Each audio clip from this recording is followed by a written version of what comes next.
Market is a sea of green with advances far outnumbering the declines. The Nifty tops 23,300 and the Bank Nifty 50,000 as the street rides on exit polls forecasting a Modi wave. Utilities, power and oil and gas are the big gainers with Adani and PSU stocks leading the rally. Top market mavens join CNBC-TV18 to share their optimism on the likely continuity of governance, with most advising investors to buy the India long-term story for wealth creation and eye a likely doubling of the Nifty in the next 5 years. May bring some cheer for tractor makers, M&M and Escorts as they eye a pickup ahead. CVs also have a good month, but Maruti and Tata Motors see passenger vehicle sales dip. Two-wheeler makers also miss street estimates on sales. India's FY24 GDP comes in at 8.2%, way above economists' expectations of 7.8%. Given strong growth in manufacturing and construction, banks like Citi, Goldman and Kotak up their FY25 GDP forecast by 20 to 50 basis points as well. India's fiscal deficit for FY24 comes in lower than budgeted at 5.6%, boosts the bond prices. The 10-year yield falls to 6.96%. PSU bank stocks see a sharp surge on bond portfolio gains.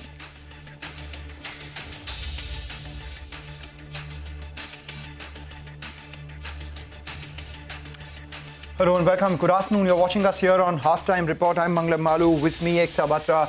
It's a day where you don't need to describe the market. The screen talks for itself. A 700-point gain on the Nifty. We have almost 2,300 points for the Sensex and 4% for the Nifty Bank, leading from the front. All the frontline indices at a fresh record high. The advance decline firmly in favor of advances. And as the bottom of your screen is telling you, multiple milestones at various points. You have the Adani Group hitting market cap of over 20 lakh crore, SBI hitting a market cap of over 8 lakh crores. And every milestone that we can think of this morning, the 50,000 on the Nifty Bank, nearly 53,500 on the Midcap Index, all of that being breached as well.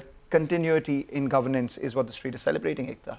Hi, Manglam. Yes, absolutely. And it'll be interesting to see what the FIIs do from here on and whether this is enough of motivation for them to turn net buyers on a consistent basis, you'd have to say, for the markets. But nonetheless, just to put it into perspective, it's not only today. Now, on a year-to-date basis, to give you a sense, the mid-cap index has gained around 15% odd. We have the BSE Smallcap index, which is also up in double digits, up around 12.7% this year already.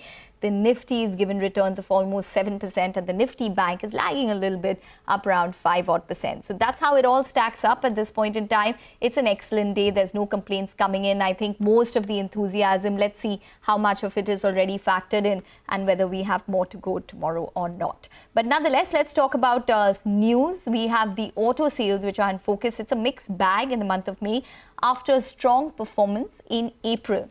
Sudarshan is joining in to tell us more. So in today's session, if there is one sector which is a relative underperformer, and mind it, when I'm saying underperformer, still these stocks of this sector are up somewhere in the range of 2 to 4% against companies of other sectors are up to almost 10%. And the reason for this underperformance is the mixed sales that these companies have presented for the month of May. Talking about the overall sales have moderated in May after strong sales that we have seen for the month of April. Growth for passenger vehicles and two-wheelers have moderated, while commercial vehicles and tractors have seen an improvement. Talking first about four-wheelers, Maruti sales have missed estimates and are lower year-on-year. Total sales were down 2% year-on-year at 1.74 lakh units. Tata Motors total sales were 2% higher year-on-year but have missed estimates by 6%. Electric vehicle sales have dropped 4%, while passenger vehicles and CV sales were up 2% each. M&M passenger vehicles were below estimates, while tractor segment has outperformed. Auto has missed estimates by 5%, while tractor sales were up 5% versus estimate. And company says forecast of above normal monsoon has improved the overall sentiment. Escorts total sales were down 6% at 8,612 units, and companies say it sees an improvement in demand post southwest monsoon. Coming to Ashok Leyland, total sales were up 12% and it was up 1% against Nomura's estimate. Coming to two-wheelers, Hero Moto total sales were below 4% against estimate and are down 4% year on year. And companies say it's focusing on the premiumization of its product portfolio. Eicher Royal Enfield sales have dipped 8% year on year and have missed estimates by 7%. And it was at 71,000 units against 77,400 units in the same month last year. Coming to Bajaj Auto, total sales have missed estimates as two-wheeler sales have dipped year on year.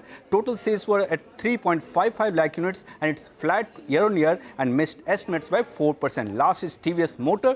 Total sales have missed estimates by 4%, but those sales were up 12% year on year, and scooter segment has outperformed motorcycle segment. Scooter sales were up 20%, while motorcycle sales saw a growth of 7%. So overall, sales for the month of May have seen a bit of moderation after the strong sales that we saw for the month of April.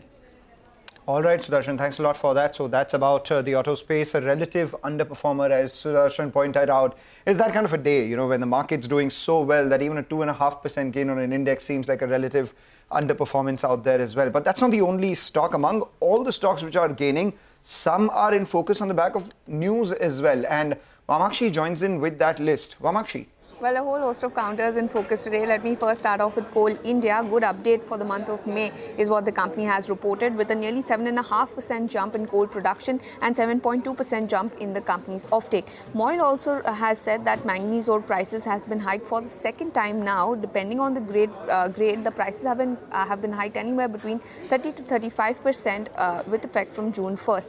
Adani Ports is another counter that is surging in trade today. Its arm Adani International Ports Holdings has signed a concession agreement with Tanzania Ports Authority. They will be operating as well as managing Container Terminal 2 at Dar es Salaam Port in Tanzania. Additionally, East Africa Gateway Limited, which is a JV entity of AIPH, along with a few other companies, will be acquiring 95% stake of Tanzania International Container Terminal Services from Hutchison Port, and this is for an amount of nearly $39.5 million. Canara Bank is also looking to dilute nearly 14.5% stake in its arm Canara HSBC Life Insurance Company via an IPO. But apart from that, we have Ahluwalia contracts on our radar. They've won a contract worth almost 2,157 odd crores from India Jewellery Park Mumbai and won 2 additional orders worth almost 88 crores from Daffodil Hotel Private Limited. This is for civil work at the Park Hyatt in Goa.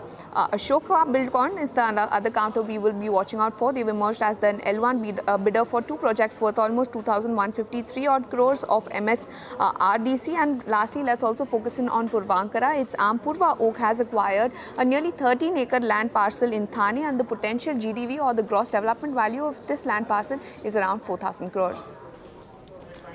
Okay, all right, Vamakshi. Thanks very much for that whole host of stocks which are in focus today. We need to take a short break, but up next we'll be talking to Suhas Prabhu, who's the CFO of the recently listed Indegene, to discuss their Q4 performance. Stay tuned.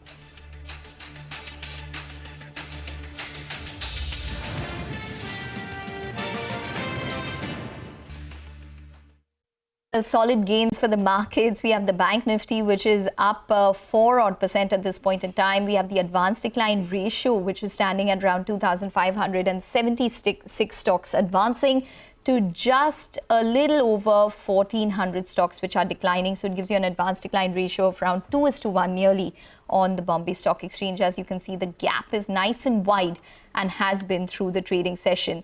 Around 300 stocks today in upper circuit as per the BSE. But let's talk about one specific stock now. Indegene is one particular stock that we're tracking. Q4 was the first quarter that the company reported since listing for them, and they have posted a decent performance. Growth was in single digits, but there was operational improvement year on year and strong profit growth. Suhas Prabhu, who is the CFO of Indegene, now joins in to discuss the numbers. Mr. Prabhu, thank you very much for joining in. You know, it's the first quarter since listing. You grew around 6.5% this quarter. But if you compare it to, say, 9 months where you were up around 15% or for the full year, you were up around 12%, the growth has come down in relative terms. Why is that? Yeah, so I would, first of all, thank you for having me on your show today. So I would want you to also look at some of our segmental results while looking at the growth. So when you look at the enterprise business of ours, consisting of both enterprise commercial and enterprise medical, this is a business that has grown 11% year on year. And this is the business which caters largely to our large customers, the top 20, top 50 global pharmaceutical companies. And while the industry had certain challenges during the year, the revenue growth was marginally negative. Right, even in that environment, we have grown this business at around 11%. Coming to the other segments, we had a slightly higher exposure to emerging biotech segment in the rest of the segments. And as you would have seen in our segmental disclosures, the emerging biotech business has had some challenges globally, and that has also reflected in a negative growth of the emerging biotech business for Indegene. And the revenue contribution has come down from 4.1% to 2.7%. So as a blend, there has been a bit of a challenge on the top line growth in absolute terms, but we remain positive given that we have seen a strong growth in the core business, which is the enterprise business, and the larger biopharma segment that we service. Right, we take that point. So I just wanted your thoughts on two things. One is that, what was the addition of new clients in this quarter, and what's the outlook on that for the next year? And your margins, they've improved from what, 17% to 19%. What's a sustainable number for FY25? Sure. So as you rightly pointed out, the margins have grown significantly at a EBITDA level, including other income. We have actually crossed 24% for the quarter four, and this has grown steadily from 18% odd from about 2 years ago to the 24% plus in the current quarter. And it is a blend of a couple of things. Our technology investments which have matured over the period have shown significant impact on efficiency and productivity metrics within the organization. And this plays out positively in terms of the overall margin. Even things that we have done in terms of the workforce planning, the quantum of campus recruitments that we have done, which has shown an increase year over year, has also positively impacted. And therefore, we remain positive on the margin expansion, and we will strive to maintain and grow from here on. All right. So you'll maintain and grow from current levels. What about repayment of debt? I remember, when we spoke during the IPO opening of the 760 crore that you were raising via fresh issue, you said that you will deploy it in completely being debt-free. So by when does that start reflecting in lower finance costs, and what could the annual savings to that extent be? Yes, you mentioned right. We had spoken about this during the IPO process. So almost 400 crores, 391 crores at the exchange rates prevailing then, is going towards repayment of the debt of $47.2 million on the books of our US subsidiary. We have initiated the process of investing from the parent to the US subsidiary, which will in turn result in the repayment of this loan and being debt-free. It's just a matter of a few days to a couple of weeks for completion of this process. And therefore, the positive impact of this on the margins should be seen in our quarter two results, maybe very marginally in our quarter one results, given that it would be sometime in the early part of June to mid-June that we would see us becoming a debt-free company and the interest servicing cost going down to zero thereafter. Okay, all right. Well, you did have some recent acquisitions as well. Can you just give us a sense in terms of whether Trilogy was incorporated into this quarter's numbers? Trilogy was an acquisition in the medical writing space. Trilogy is a Europe headquartered business, but it's a small niche business that we have acquired towards the end of March of 24, more precisely on 22nd of March 24.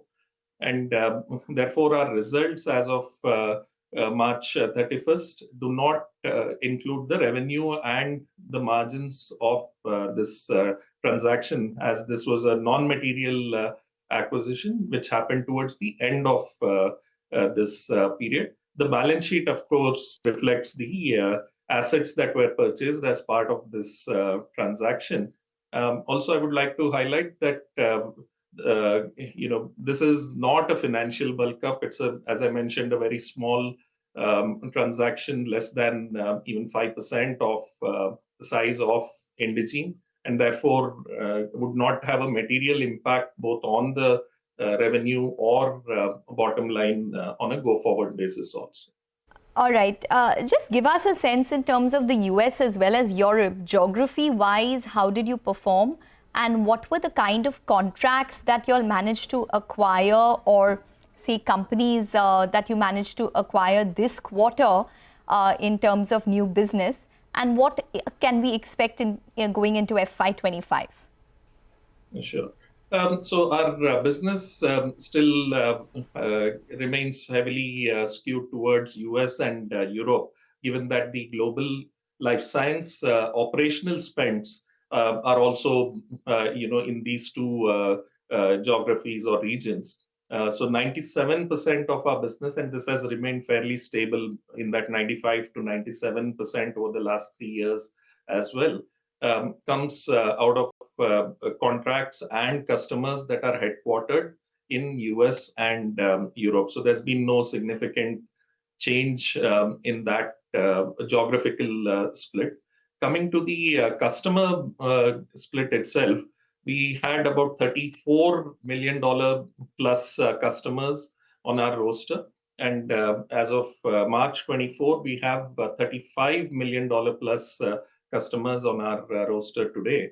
And this is what we would focus on, growing customers who are $1 million plus into that 5 million, 10 million bucket, growing the $10 million customers further up into the $20, $25 million bucket, and the $25 million plus customer further north of that. So if I look at the last year, our largest customer for March 24 exceeded $42 million in total revenue.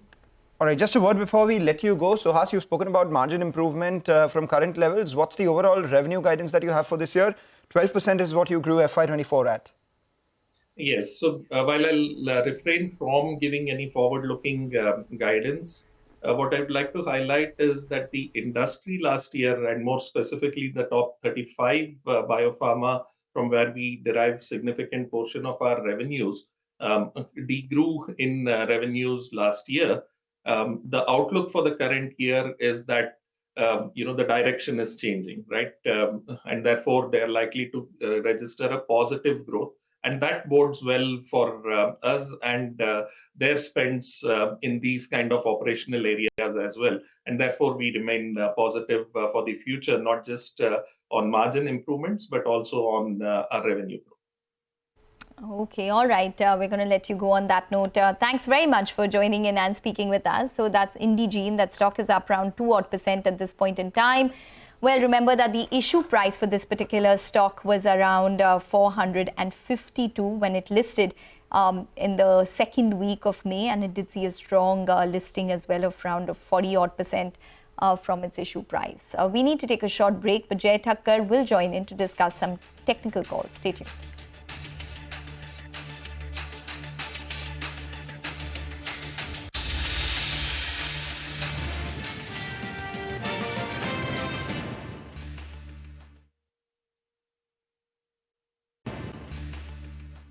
Well, the market's moving higher once again. So from lows of today's trading session, the Nifty is done fairly well, even as it is about 100 points away from the highs. So we have around 2,300 points on the Sensex.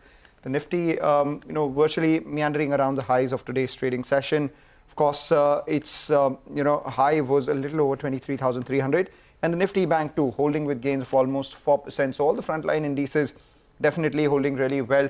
That's the key takeaway from the way the market has moved today. Important to know, the second half will be extremely crucial, as we have some big gainers in the last hour itself. So today's high on the Nifty, 23,339 is the level that should come up for you. Is the level that we need to cross past, to see some further up move for the market. If not, then maybe there could be some sort of profit taking in the second half ahead of the actual event of the election counting or the vote counting. The last hour saw some big heavyweight gainers. So Reliance is now among the top gainers, up almost 4%. HDFC Bank has also picked pace. And L&T too, which has been doing well all since morning, is now at the high point of trade with a gain of almost 6%. So together these account for a chunky bit of the weight on the Nifty itself. So that's important to track. The other thing that will be important to track, and the cue for that will come post-market, is how much of the FII move will be on account of short covering, because the FII short exposure at the start of trade today was 86% at a little over 320,000 contracts. So how much of that is covered, and what do we see in tomorrow's trading session will be crucial. For the Nifty right now, 23,000 seems like an important level of support, and that's because we've seen put writing at 23,000, and on the way up, 23,500 call is equally active as well. If we cross past the 23,500 mark, it would mean a 1,000-point rally from the past close that we saw on the Nifty itself.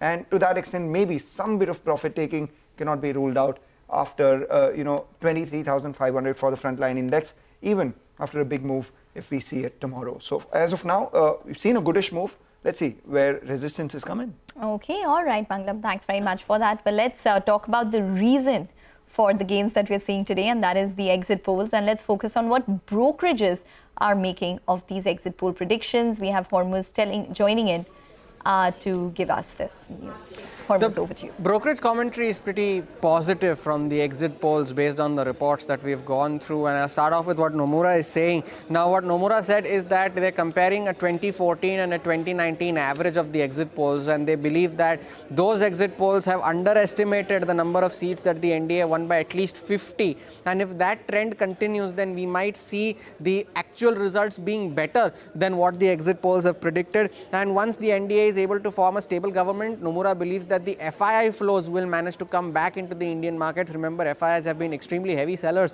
all through the month of May. So those flows are likely to return to the market. And they expect domestic linked sectors such as infra, manufacturing, capex related themes to outperform in the near term. Now, what CLSA is saying that when the new government is formed, they will lay a lot of emphasis on macro financial stability, battling rural stress, and their push to have their medium-term goal of building global manufacturing hubs. Those things will take precedence in the new government. Jefferies believes that the numbers in the exit polls that have come up are better than what they were estimating, and that will be a sentimental positive for capex-linked stocks if the NDA comes back to power tomorrow.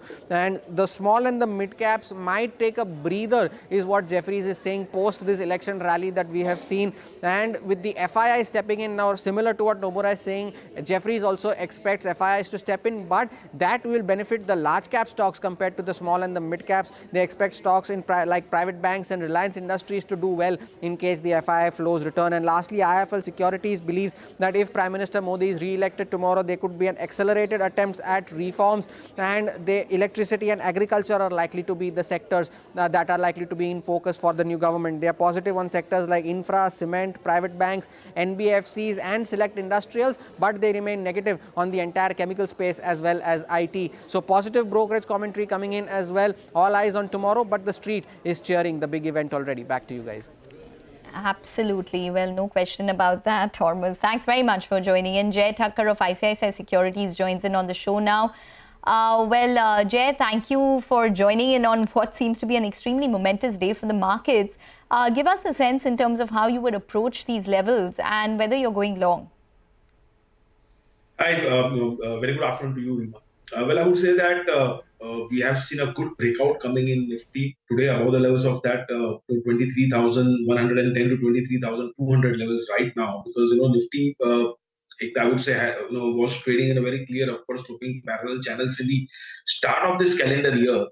And now that range or that channel seems to be, getting broken on the upside. And with that, the trend continuation of the upside is quite likely. We are seeing the momentum is well in the favor of the bulls. We are seeing that, yes, FI short covering will further fuel this rally on the upside. And all of this, when put together, clearly indicates that 22,800 to 23,000 levels now on an immediate basis will act as a very crucial support for Nifty. So definitely Nifty should be long, and you can buy on dips as well with a clear stop loss below 23,000 levels on a closing basis, and one can target immediately 23,500 and post at 23,800 as well positionally.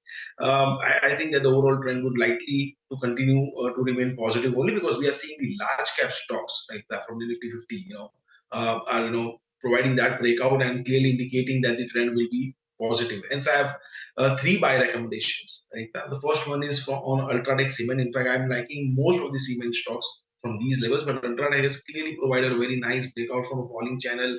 We've seen a good long additions happening out here. The momentum indicators are also bullish. So I think Ultratech Cement is heading towards the levels of 11,000 on a downside. 10,100 would act as a very crucial support now, so one can buy that. Second buy recommendation would be on Reliance. Now this is one more reason why you can move higher, because the range in which Reliance Industry was trading, the downward sloping channel, now that is breaking on the upside. And I think that it's heading towards the levels of 3,200 now positionally. So these are all the positional targets which I'm recommending. One can buy this with a stop loss say 2850.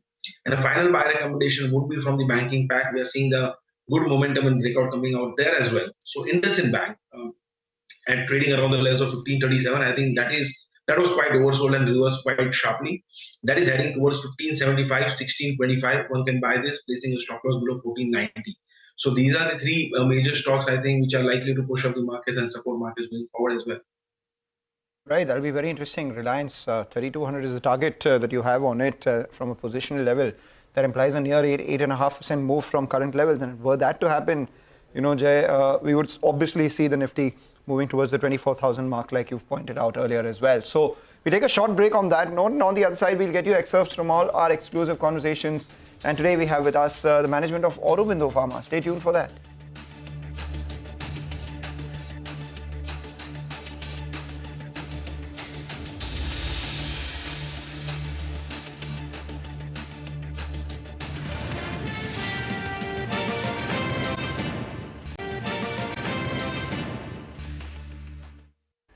Welcome back. Well, let's in fact talk about one particular company, Aurobindo, which is in focus. It's in focus because of a significant development. Aurobindo Pharma has announced the signing of a master service agreement with global pharma giant MSD to manufacture biological products. The venture aims to explore contract manufacturing opportunities for biological products, catering to both domestic as well as international markets. To talk more about this, Vivek and I did catch up with Dr. Makapati, who's the CEO of the biologics business, vaccines and peptides, and Santhanam Subramaniam, who's the Chief Financial Officer of Aurobindo Pharma, in what is an exclusive and very rare conversation. Listen in. We have signed a MSA with MSD on the 31st of May this year, which essentially means that we are going to manufacture mammalian cell culture based product for MSD as part of the deal. To this effect, we are establishing a large mammalian cell culture drug substance manufacturing facility with 15 KL bioreactors, which is also complete with fill and finish capabilities, thereby providing a one-stop solution for both drug substance and drug product manufacturing. We will be investing about 1,000 crores, up to 1,000 crores in establishing this end-to-end services in drug substance and drug product manufacturing. And we'll also be supplying the mammalian cell culture product in finished form, that is in vials, to MSD when the facility is fully commissioned. At this point, owing to the confidentiality reasons, I will not be able to disclose the nature of the product, etc. I can't speak on behalf of MSD. I can only speak on what is our intent in getting into contract manufacturing. Okay, so it's only one product that you will be manufacturing or one biologic that you will be manufacturing for MSD at this point?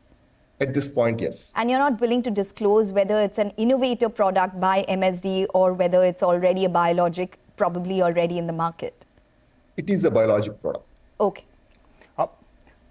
This is Vivek here joining from the research team as well. First of all, Dr. Makapati as well as Mr. Subramaniam, it's a very rare opportunity that we get to actually interview the management of Aurobindo, and we are so glad you chose this particular platform, for the first time to interact with broadcast media.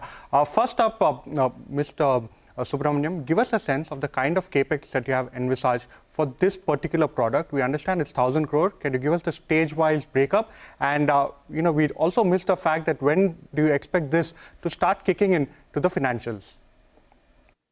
I think in terms of the capex, we are anticipating around up to rupees 1,000 crore capex which will be spent in the next 3 years. So probably we'll be spending 1/3 in the year 24, calendar year 24, 1/3 in calendar year 25, and probably 1/3 the spillover and other things will be in calendar year 26. That is what we are anticipating at this stage. And in terms of the kicking off, Sarkani has already said very clearly in the earnings call, if this will start kicking off from the fiscal year, maybe in the later part of the fiscal year FY27. Okay. All right. Dr. Makapati, just coming back to you, what is the potential of a possible scale-up of this deal then? Because right now it's one product that you've tied up for. What is the possibility of scaling up beyond that? It will be speculation at this stage, but the way I look at it, to give you the context, is the market for originator biologics right now is about 300 to 350 billion US dollars. With more biological approvals and their success in treating life-threatening and debilitating diseases, I see there is a huge need for reliable manufacturing, also improving lead time efficiencies and reducing the supply chain lengths. So the potential of Theranim in contract manufacturing is going to be immense because the contract biologics manufacturing industry is growing at 9% year on year and is poised to grow from about 19 billion this year to around 30 to 40 billion US dollars by 2030. So for us, it is more about getting into this space because we see a huge opportunity right now where contract manufacturers in biologics arena are essentially from the West, like the Lonzas, like the Boehringer Ingelheims, the Patheons. And in Asia, you have companies like the WuXi Biologics, the LG Life Sciences, and Samsung. Something of this scale and this magnitude did not happen in India in biologics contract manufacturing, where you are setting up a huge facility. So I'm looking at more the opportunity that this can provide us rather than the specifics of what I can do with MSD that's beyond my control. Correct. So just a two-part question then, just to take that point forward, that you see this as a stepping stone to probably contract manufacturing for more biologics. Right. Are there any other companies that Aurobindo would be talking to when it comes to contract manufacturing of biologics at this point in time, besides MSD, that you can provide guidance to the market for? So at this point of time, I would like to keep it very simple, and Theranim, once it's built, will start manufacturing this product for MSD. But the affiliate of Theranim, which is Curatech Biologics, which is already into biosimilars development. From Curatech Biologics, we are discussing options about talking to multinationals and startup companies where we can bring in contract development sort of work, which in the future will pan out into contract manufacturing.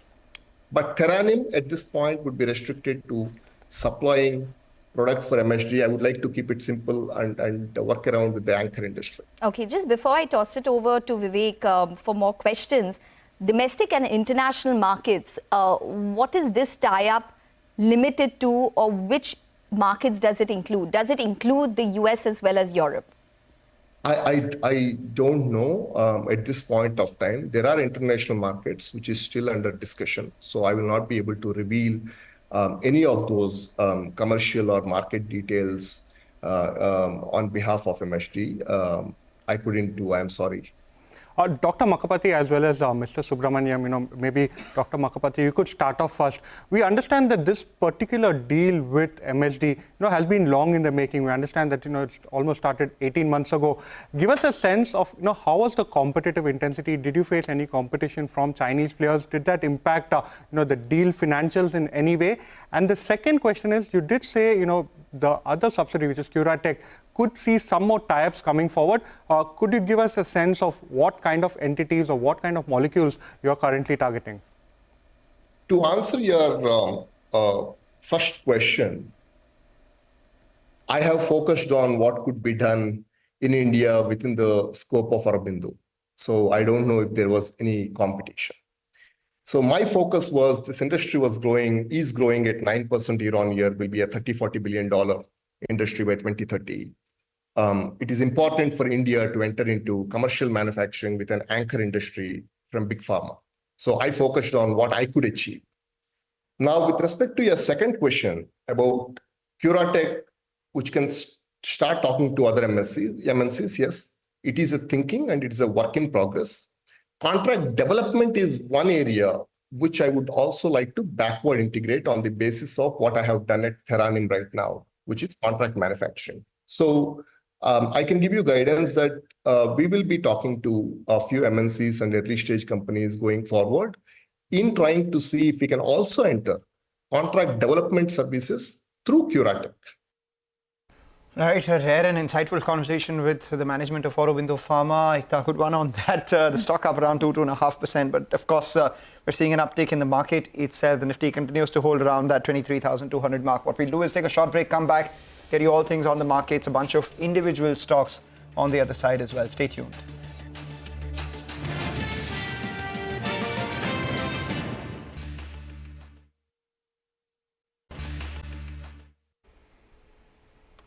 The Adani Group stocks, which are extending their gains right now at the high point of trade for Adani Ports as well, the top Nifty gainer. And alongside that, we have, some of these banks also doing extremely well. SBI has been the top gainer all of today's trading session and is now extending that gains, moving towards that double-digit mark. A 9% up move is what we've seen on SBI. I don't remember the last time we saw a gain of that magnitude on SBI itself, with the stock the company actually crossing a market cap of almost $100 billion. But we're also getting you conversations from the sidelines of the Bank of America Securities India conference. Our colleague Nigel has caught up with Peter, who's the head of APAC investment banking in Bank of America. Began by asking him about his outlook for India and the likely election verdict and what one should do with their investment portfolios. Listen in.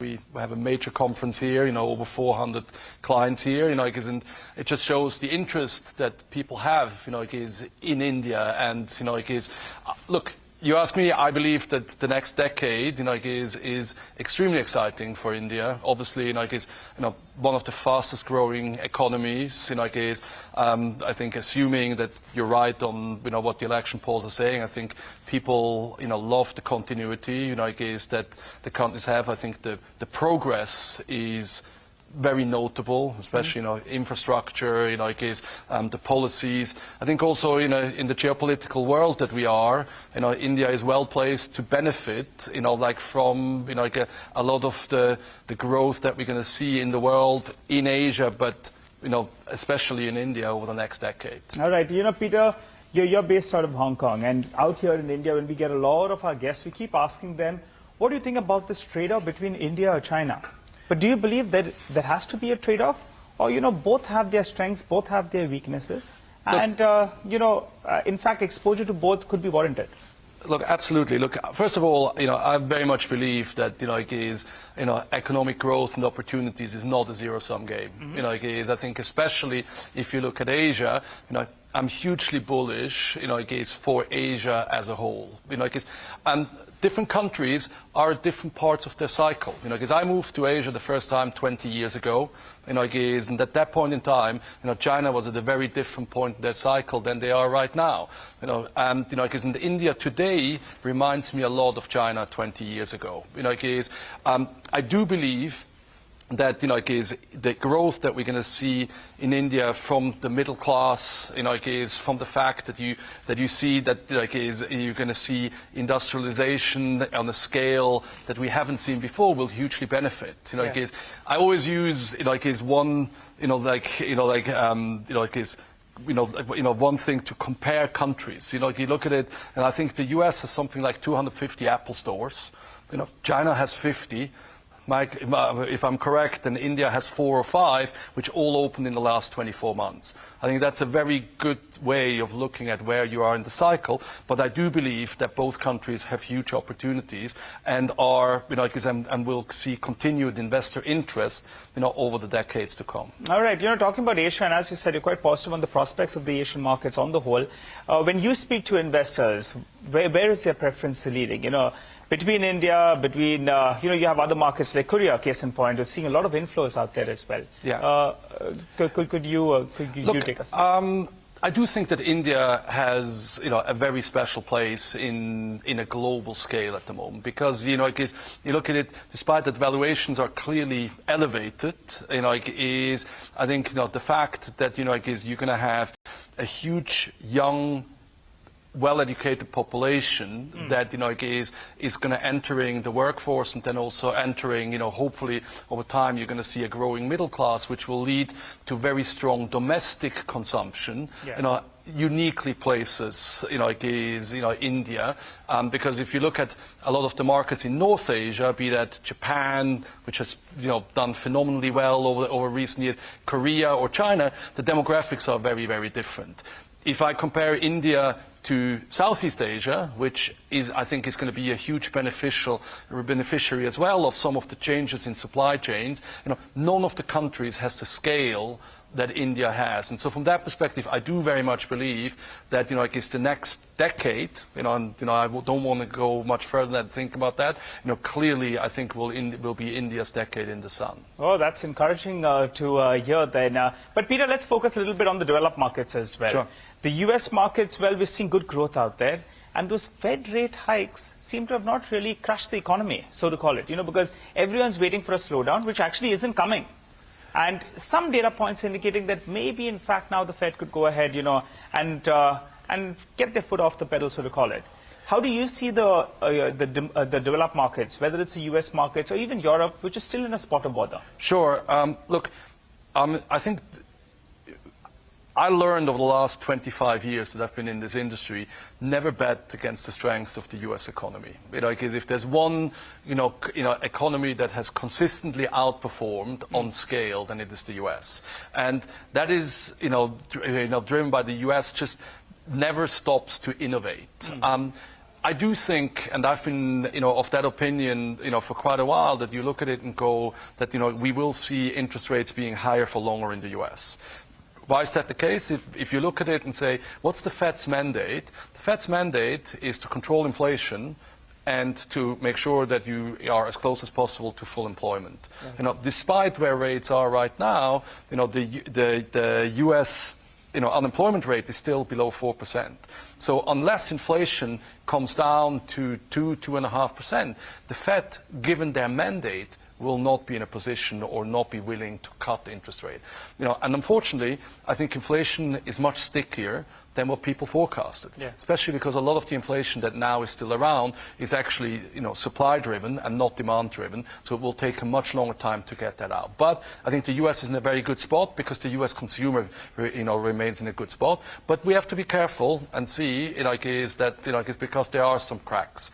I think Europe, from my perspective, is in a tougher spot. And, and I think from an investor perspective, I clearly think, investors do favor, from a developed market perspective, they either favor the US or, and as I said, I think Japan is a market where we see a lot of interest. And despite the very strong performance that the stock market had in Japan last year, we believe that this will continue because, Japan, the structural reforms that the country is going through, the changes, in the management style, they are something that is here to stay. And slightly biased because obviously, as I am in Asia, I believe that, Japan outbound activity both into the US, but also into Southeast Asia and India, will continue because Japanese companies need to look for where they can grow and buy growth. Okay, well, the US is something you shouldn't go against when it comes to trends. That's the word coming in, and we'll get you more perspective as the day goes along. For the markets, holding very steady at this point in time. No complaints coming in. We'll take a short break, but on the other side, Manisha Gupta will join in. She's going to be discussing metals. Stay tuned.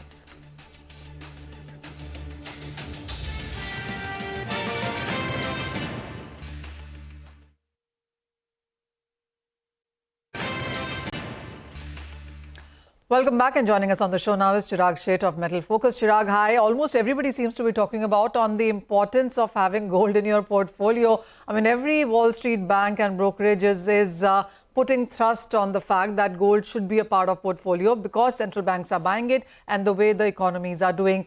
What is your sense? I mean, I know you're coming out with a report pretty soon, almost a week from now.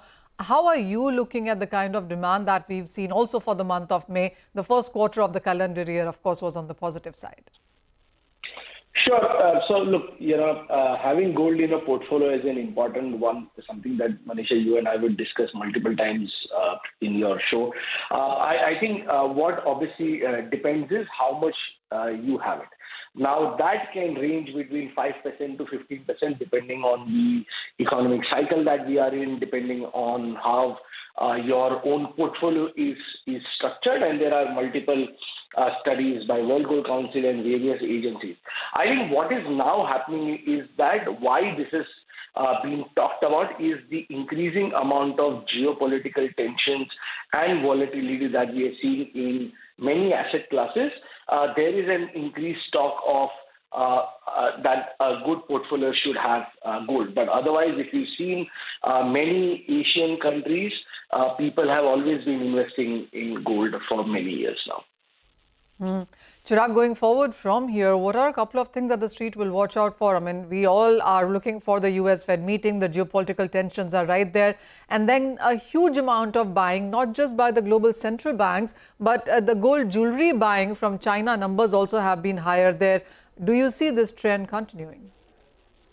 No, absolutely. See, I think what is now very interesting is market is so much driven by two things. One is the data that is coming out of Fed, and another side is geopolitical situation. So every time there is a geopolitical event, you see market actually building geopolitical premium. However, if there is a data point which comes in which is negative, there is a bit of correction which happens, but the correction does not wane away the entire geopolitical premium. So every time there is a positive news that comes, the base keeps on going higher. Now, what is very interesting is that at higher levels, something that I was speaking to one of my clients, and this is an interesting thing. When prices went from $2,000 to $2,300, many of us actually felt that this rally was a bit overstretched, and there should be a correction which should come in. However, as markets started spending times at the higher levels, physical market also started to adjust, and we saw that Akshaya Tritiya was very good in places like Vietnam, Thailand. There was strong demand. So at higher levels, physical market has now started to support the prices as well. Chirag, what's your sense on the gold prices going forward from here? Because most of the reports still suggest that 2,500 and levels like perhaps 2,700 are also on cards for this year itself. No, I think over the next 12 months or so, 2,500, 2,600, very much a possibility. However, we would suggest a correction should come in if you want a broader participation. But that can only happen if prices sustain below 2,300. Then you could see $100, $150 correction. But unless until prices do not break 2,300 and trade below that, any sharp correction or meaningful correction is difficult to be seen. Chirag, what's your sense on Indian buying then? Because the first quarter of this year saw good buying, stronger imports as well, even as the prices were running up. Are we getting a sense of that in this quarter also? So I think to start with, the April import numbers were, I would say, a bit muted. We saw, about, I think, 46 tons of gold imports coming into the month of April. However, obviously on a year-on-year basis, if you compare, this is much better than what we saw last year. Indian consumers have started to adjust to higher prices. Akshaya Tritiya was exceptionally good when you look at the way prices have behaved. So I would say this quarter looks good, but usually you are aware, Manisha, May, June are pretty soft in that sense because a lot of demand from rural India actually slows down.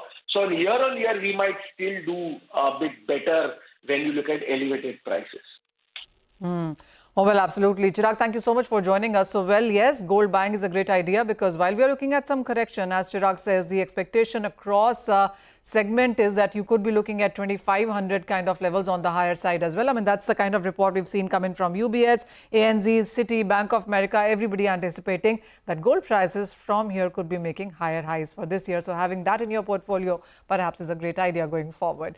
But with that, that's all the time that we have on Halftime Report. Business Lunch will take all the action forward.